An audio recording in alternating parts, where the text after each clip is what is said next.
El cálculo diferencial es una poderosa herramienta matemática para analizar el cambio en las cosas. Las asas de esa herramienta son algunas reglas sencillas para calcular derivadas.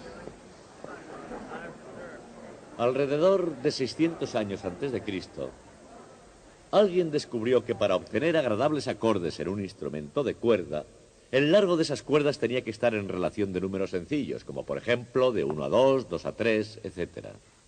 Eso se llama armonía pitagórica. Y fue un descubrimiento importante porque esta era la primera vez que se relacionaban entre sí las matemáticas y el mundo físico. Desgraciadamente, esa relación se olvidó y hubo que descubrirla de nuevo muy lentamente y con grandes dificultades. Unos 1000 años después, fue Galileo Galilei quien lo comprendió. Deseo leerles algo que Galileo escribió. Este libro, publicado en Roma el año 1623, se llama Il Saggiatore, traducido generalmente por el ensayador, pero yo prefiero traducirlo más bien por el experimentador, porque me parece que es lo que más se aproxima a lo que Galileo tenía en mente. Galileo tenía la fea costumbre de escribir sus famosas notas en italiano. Yo se las iré traduciendo, no se preocupen. Dijo: el verdadero conocimiento está escrito en un enorme libro, abierto continuamente ante nuestros ojos. Me refiero al universo. Pero uno no puede entenderlo. Uno debe aprender la lengua y a reconocer los caracteres para poder entender el lenguaje en el que está escrito. Está escrito en el lenguaje de las matemáticas. Luego, nosotros ahora, para poder leer el libro del universo, tenemos primero que aprender los símbolos y el vocabulario del lenguaje matemático.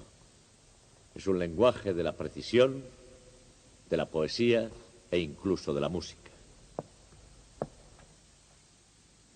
Desde hace ya muchos años, los físicos utilizan el lenguaje de las matemáticas y los músicos, aproximadamente, desde 600 años antes de Cristo, también se sirven de él. Como en casi todas las lenguas, incluida la música, las matemáticas tienen su vocabulario propio, sus propias reglas y símbolos, su precisión y elegancia, su poesía y su historia. Y una parte de esa historia fue Galileo Galilei, que tuvo algo de inconformista, un rasgo que heredó de su padre Vincenzo, que fue un gran músico. Musicalmente, Vincenzo se había negado a sujetarse a las formas tradicionales. Postura esta que llegaría a ser la marca de la familia. Vincenzo escribió un libro en el que se oponía a la utilización de la armonía pitagórica, como acostumbraban a hacer sus contemporáneos en música. Él consideraba los antiguos acordes griegos demasiado simples para las complejas estructuras musicales del Renacimiento italiano. Más tarde, de tal palo, tal astilla, Galileo consideró que las matemáticas griegas eran demasiado sencillas para poder expresar sus ideas.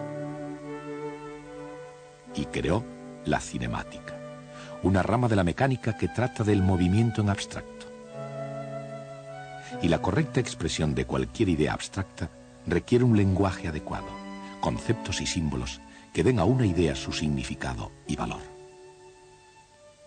A pesar de ser muy avanzada la nueva ciencia del movimiento de Galileo, sus raíces estaban todavía en el terreno donde acostumbraba a moverse el antiguo intelecto griego, y era algo enteramente nuevo lo que tenía que florecer en el campo de la matemática y de la ciencia.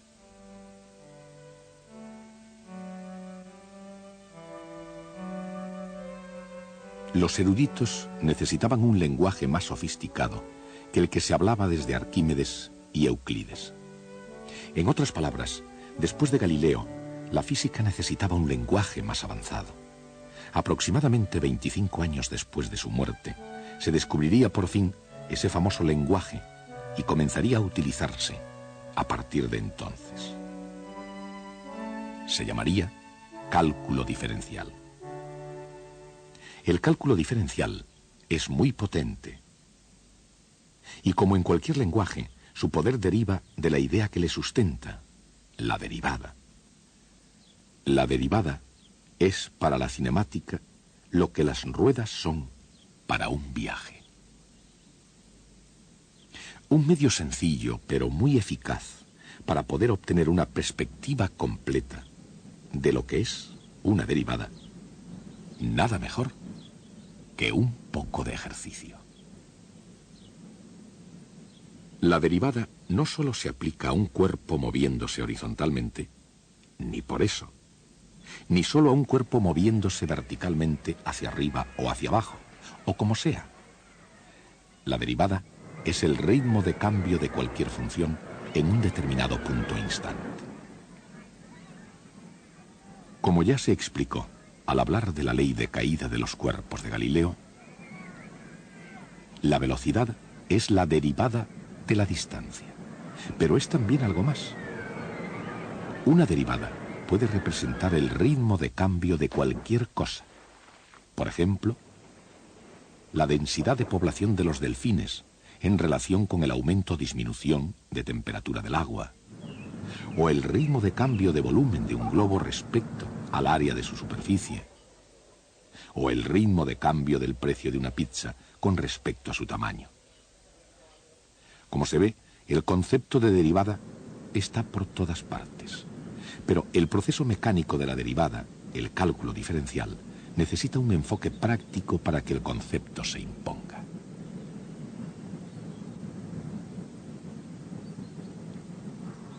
En definitiva, sin las reglas de diferenciación, el concepto de derivada se nos puede hacer una montaña. A la larga, es una ayuda a incluir algunas definiciones recogidas por el camino. Por eso, antes de que sea demasiado tarde para volver atrás, consideren lo empinado. En un plano inclinado, lo empinado es la relación entre el cambio en la altura y el cambio en la distancia horizontal. Esta relación, un número, recibe el nombre de pendiente. Por ejemplo, supongamos que la altura de una cuesta aumenta 15 metros cada 100 metros. El ciclista se mueve 15 metros hacia arriba y 100 metros en horizontal. La pendiente es de 0,15. Cuanto mayor es la pendiente, llegar hasta arriba es toda una proeza.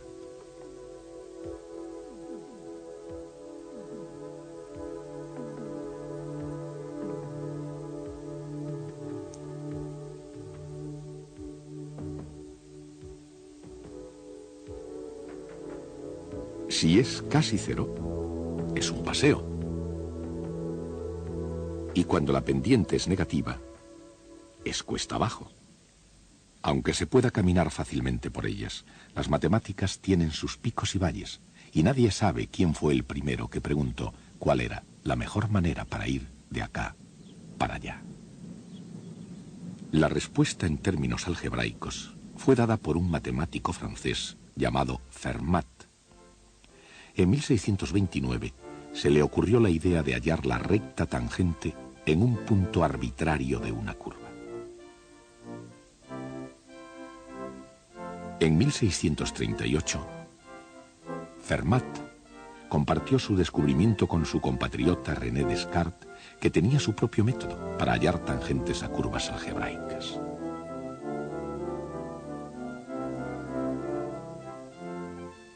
Muchas de estas ideas matemáticas, sobre todo las de Fermat, fueron desarrolladas posteriormente por Wilhelm Leibniz e Isaac Newton, según un método general y sistemático de análisis matemático, el cálculo diferencial.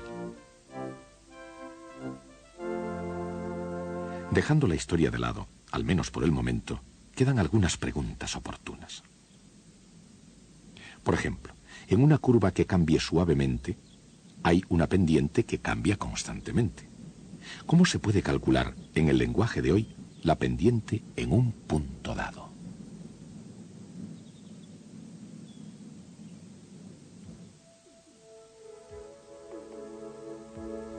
Para determinar la pendiente en un punto particular, por ejemplo aquí, simplemente se toma otro punto de la cuesta, no importa dónde. Después se traza una línea recta que se llama cuerda, que una esos dos puntos. Y la pendiente depende de la posición del segundo punto. Si el primer punto y el segundo están próximos, la cuerda es una aproximación bastante acertada del recorrido de la bici. Movamos el segundo punto hacia el primero. La pendiente es un número. Al tender un punto hacia el otro, esos números tienden hacia un cierto valor que se denomina pendiente de la cuesta en ese punto. La recta que pasa por ese punto con esa pendiente se llama recta tangente, y es la recta hacia la que tienden las cuerdas al tender un punto hacia el otro.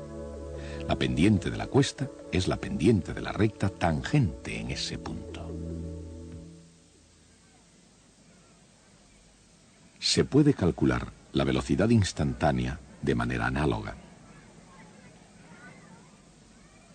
La ley de caída de los cuerpos de Galileo, aquí aplicada a una persona que más bien no quiere, más que un terrorífico experimento, es el diferencial que viene en auxilio. La variación de la distancia se divide por la variación del tiempo. El cociente es la velocidad media durante un intervalo de tiempo dado. Cuando ese tiempo disminuye hacia cero, el valor límite de la velocidad media es la velocidad instantánea. El incremento en la altura se divide por el incremento en la distancia horizontal. El resultado es la pendiente de la cuerda que une los dos puntos. Si la distancia horizontal se reduce a cero, el valor límite de la pendiente de la cuerda es la pendiente en ese punto. La diferenciación. Los objetivos y los cálculos difieren, pero no el concepto esencial ni el procedimiento. La velocidad es la derivada de la distancia con respecto al tiempo.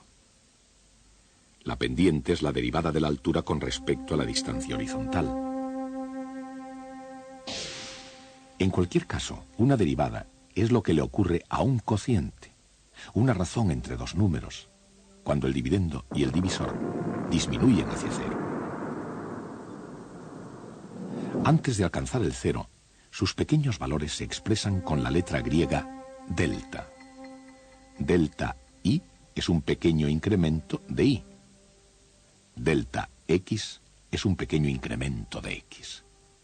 Así que delta i dividido por delta x es simplemente un cociente de dos números pequeños. Cuando esos números se hacen cero, el cociente se convierte en una derivada y los deltas en un nuevo símbolo, diferencial de y dividido por diferencial de x. El símbolo de la derivada, que significa derivada de la cantidad y con respecto a x. Cuando ya se domina la mecánica sencilla, encontrar la derivada de cualquier cosa es tan fácil como accionar un interruptor.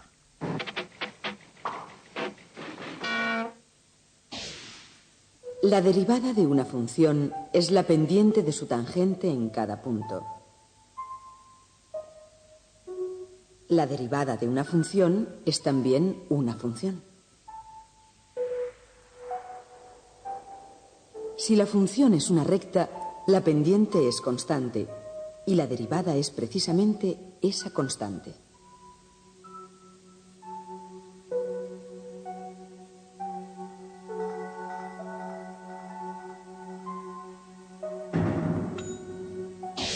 Si y es igual a seno de x, entonces derivada de y respecto a x es igual a coseno de x.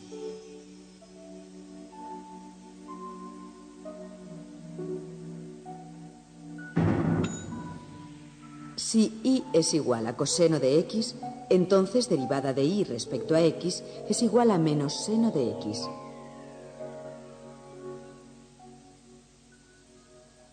Hallar derivadas requiere un poco de práctica, pero el esfuerzo vale la pena. Y si consideramos el gran número de máquinas contemporáneas que hallan derivadas, esto se ha convertido en una práctica moderna.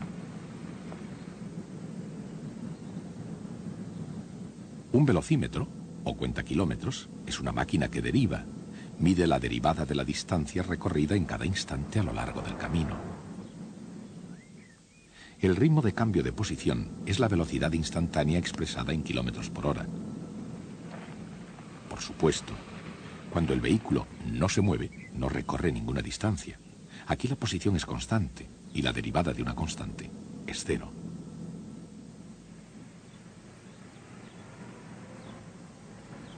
La matemática es un lenguaje con estructura gramatical, un conjunto de reglas que componen y descomponen la tarea que se tiene entre manos.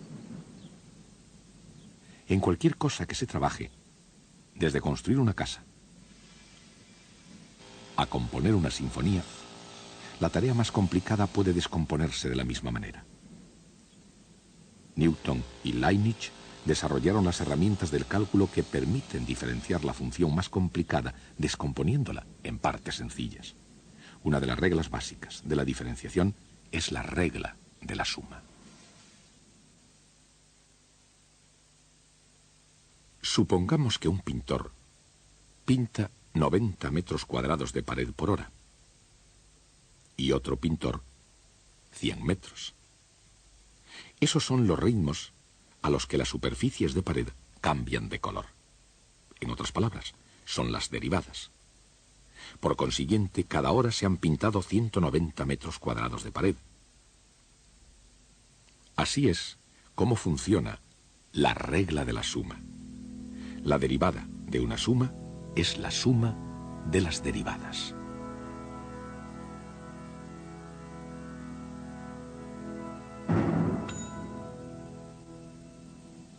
Otra buena herramienta es la regla del producto que se utiliza para obtener la derivada del producto de dos funciones. Por ejemplo, el área de un tablero es el producto de su largo por su ancho.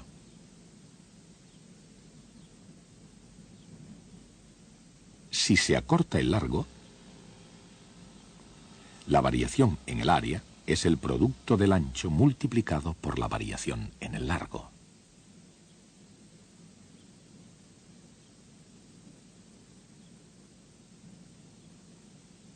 Si el ancho se reduce, la variación en el área es el producto del largo multiplicado por la variación en el ancho. La variación total en el área es la suma de estos. Y es exactamente así en el caso del carpintero, como en el lenguaje del cálculo diferencial.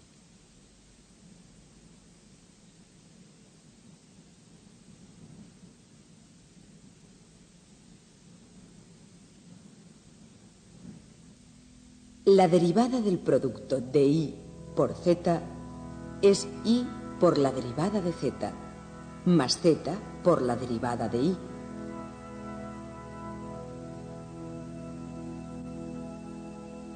Usando esta regla, es posible encontrar la derivada de x al cuadrado.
O de x elevado al cubo,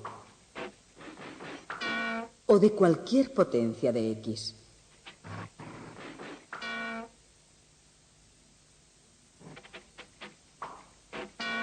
La derivada de x a la enésima potencia es n por x a la potencia n menos 1.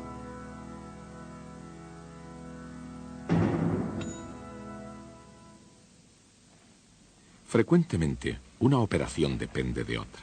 Por ejemplo, Supongamos que un vehículo tiene un consumo específico de 17 millas por galón de fuel.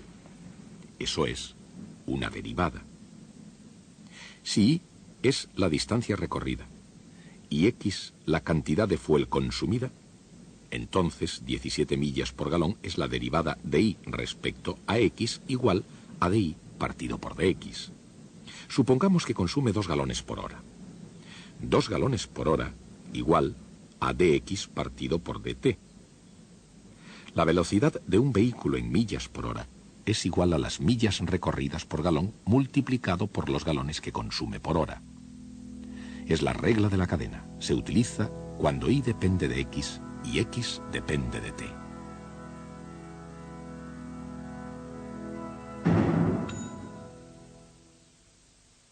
La regla de la suma. La regla del producto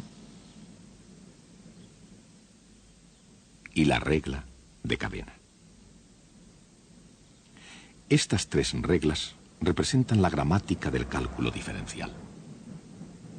Y el valor del cálculo diferencial se puede ver en la variedad de sus aplicaciones.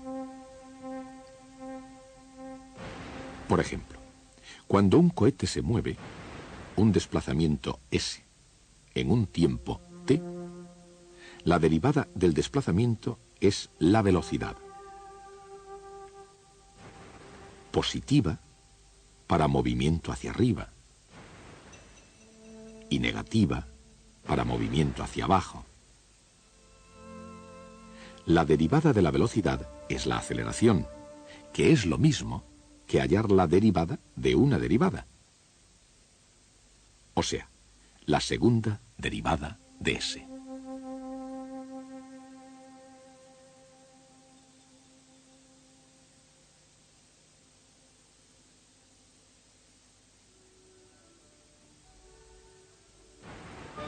La aceleración producida por el encendido del cohete. Las reglas de cálculo diferencial y sus aplicaciones a la física.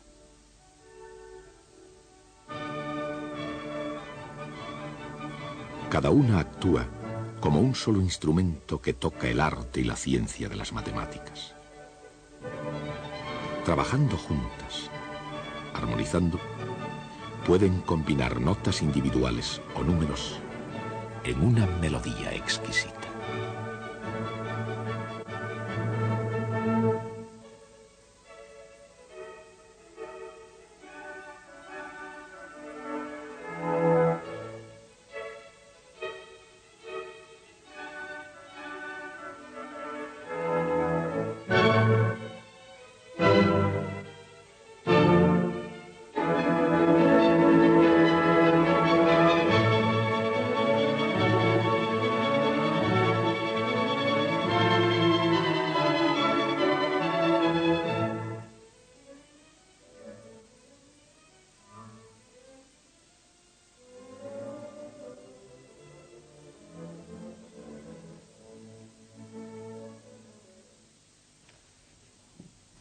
He recibido una carta de un músico llamado Albert Einstein. La envió en 1912. Ha tardado en llegar. El servicio de correos trabaja a veces con mucha lentitud. Pero realmente no me la escribió a mí, sino a un amigo suyo. Yo la he obtenido en la biblioteca. De cualquier forma voy a leerla y veremos qué escribió. Dice: estoy ocupándome exclusivamente del problema de la gravitación y creo que ahora superaré todas las dificultades. Pero yo estoy seguro de una cosa. He llegado a tener un gran respeto por las matemáticas, cuyas sutiles partes yo, en mi ignorancia, hasta este instante había creído que eran un mero lujo. Einstein trabajó 4 años más en la gravitación y el resultado fue la teoría general de la relatividad, de la cual podemos decir que es la teoría matemática más difícil de toda la física. ¿Qué quiso decir Einstein al expresar que las sutiles partes de las matemáticas le parecían un lujo? ¿Pensó realmente que podría tener éxito sin hacer cálculos? Por supuesto que no. El asunto es que los físicos tienen cierta arrogancia ante las matemáticas. Por ejemplo, se puede tener la impresión de que siguiendo unas reglas sencillas se puede obtener la derivada de cualquier función. Y no es del todo cierto. Supongamos una función con forma piramidal, como una pirámide de Egipto. Bien, es muy fácil obtener la pendiente aquí. Y también es fácil obtenerla aquí. Sin embargo, en la punta tenemos problemas. Porque en ese punto no hay ninguna pendiente. La función no tiene derivada en ese punto. Yo nunca dije nada que les hiciese creer a ustedes que eso podía ocurrir. Para los físicos, las matemáticas son solo una herramienta que usan para llevar a cabo todo lo demás. Pero un verdadero matemático es el guardián de la precisión y claridad de las ideas. Lo que interesa a los matemáticos es la propia matemática. Si un matemático hace una proposición sobre las derivadas, la afirmación tendrá en cuenta toda posible excepción, por extraña e inusual que parezca, como el pico de la pirámide. Esa es la clase de sutileza que preocupaba a Einstein. Hasta el próximo día.